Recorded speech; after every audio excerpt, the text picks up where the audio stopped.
Le charisme de fond, lui, c'est plus par rapport aux valeurs de la personne, par rapport à ce que la personne incarne en termes de valeurs et en termes de positionnement.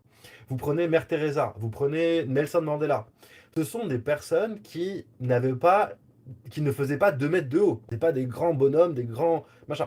Mais quand Mère Teresa rentrait dans une pièce, il y avait une forme de calme et de silence. Nelson Mandela, c'est pareil. Quand il est sorti de prison, il n'avait pas un physique monumental. Il était tout frêle.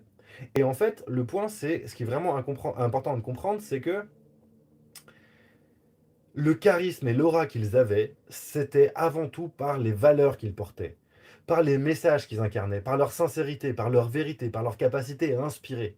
Et quand on voit que ce sont des gens qui sont battus pour l'éducation, contre la pauvreté, et ce genre de combat, en fait, vous vous rendez compte que le charisme, c'est pas qu'une question de physique, c'est pas qu'une question de statut, c'est pas qu'une question de stature. C'est avant tout la faculté que ces personnes ont eue à inspirer la sincérité, l'authenticité, la compétence, la vision et la capacité à inspirer les autres.